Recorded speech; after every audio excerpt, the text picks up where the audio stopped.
So sorry.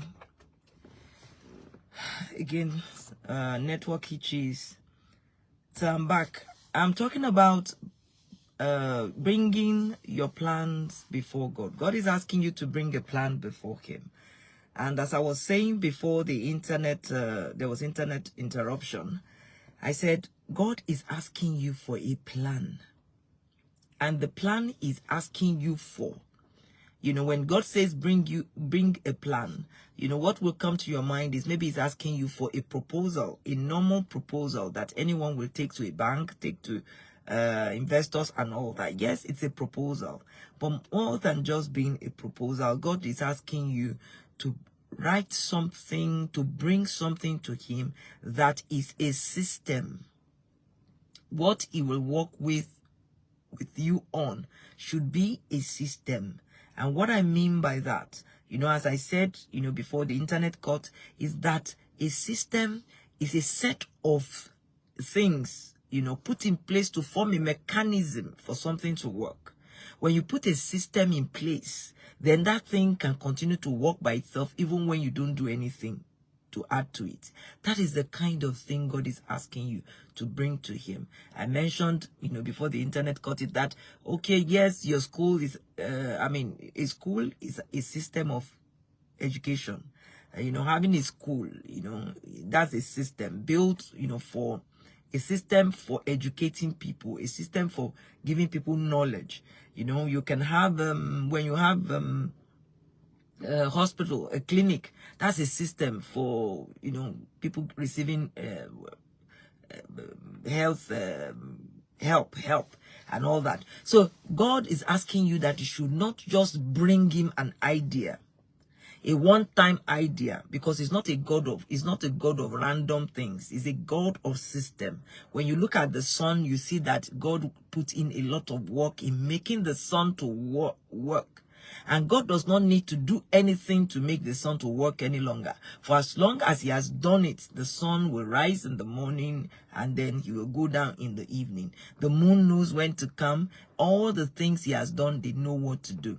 And then there's a man and a woman, you understand, they form a family. Without God coming to intervene, a man and a woman, they will meet. Normally, all things being equal, they will have children. And those children will have children. So the family system continues even without God doing anything. Same way God is asking that you should bring your plan to Him.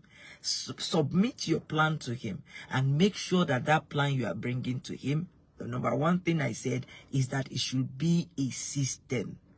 Let it be a system, a set of things that you will do, a set of things that will form a mechanism for something to continue to happen. That is the kind of plan God is expecting you to bring. Number two, I said, let it be that that system that you are bringing to God is a system that focuses on giving more than receiving.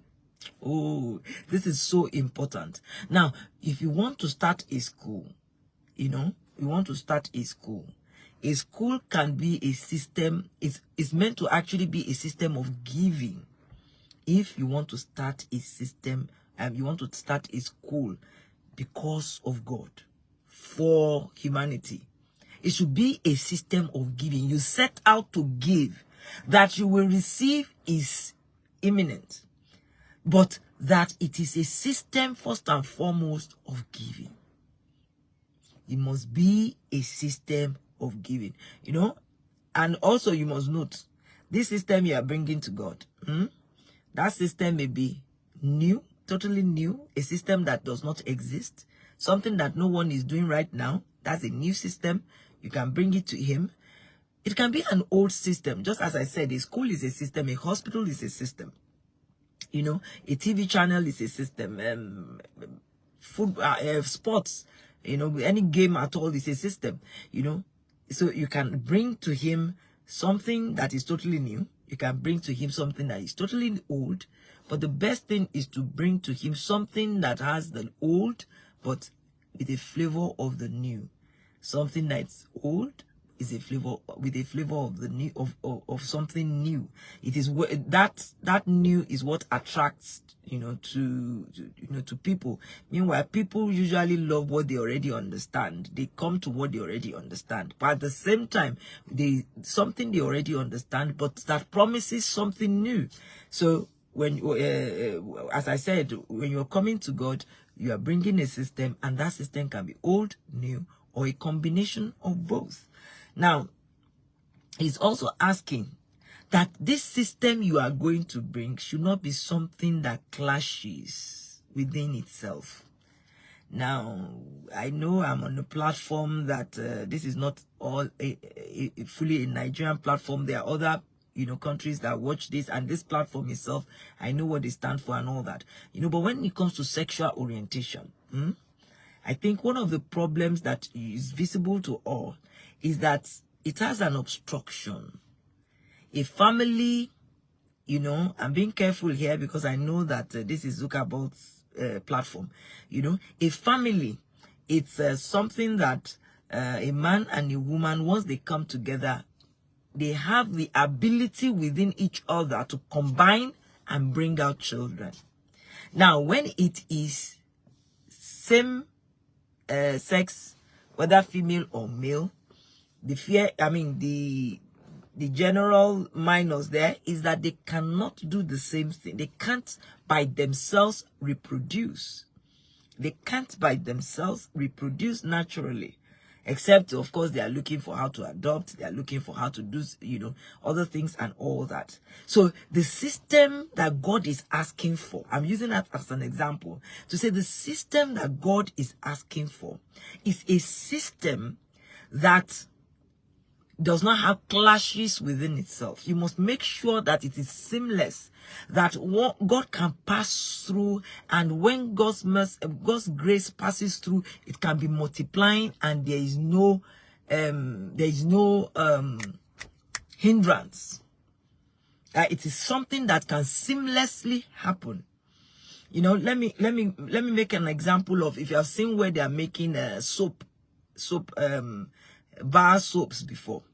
You see, they use stamps to stamp it. If it is a semi-manual type, you know, they will use stamp to stamp it. After they make the bar soaps, you know, there is something that is written there. The name of the company or the name of the soap is written on the bar soap. You know, so if it is manually they are doing it, you see them they have to be stamping each one. Stamping it like this. Stamping. If there is 1,000 they produce in a day, you have to stamp it. Now, whatever has been written on that stamp they are holding is what we stamp on each soap, on each bar of soap that they are stamping. Now, imagine if there is a mistake on that thing. You know, maybe the name of the company is Kenu, or it is Ferra soap. And then someone that wanted to print it printed Firu. Now, and then he begins to stamp. By the time it's through, the soap is very good, but the soap has been wrongly branded, and it is of no use to that company. If they sell it, they are going to, you know, they are going to be promoting something else other than their company. So what you're going to bring to God, what that system you are going to offer to God, you are going to give to God as your plan for God to endorse, must be something that imprints him and there is no blemish. Now, we are not perfect and no one is perfect, and so we have mistakes. That's not what I'm talking about. But that it has, you've already made room for, you know, for the mass production of this thing not to be injurious to you, to him, and to the world. Not to be injurious to you, to him, and to the world. Because God must be, you know, the brand must be God. If you're doing this for God, then that branding must represent God. You know, it's not only, you know, when you are branding something for God, I'm not saying it has to be religious. It has to be in church or mosque. It has to be, no, I'm not talking of that. When you're doing something for God and you are branding it God, what it does is that it carries godliness. It carries love. It carries, it carries godliness in it. Not like there's something in it, even as you are printing and you are you are duplicating it, it is actually also breeding something that is injurious to the world. That is not the plan of God. It must be, your system must be something that blesses the world, that honors God, and that is also beneficial to you. That is the system you are going to bring to God to bless.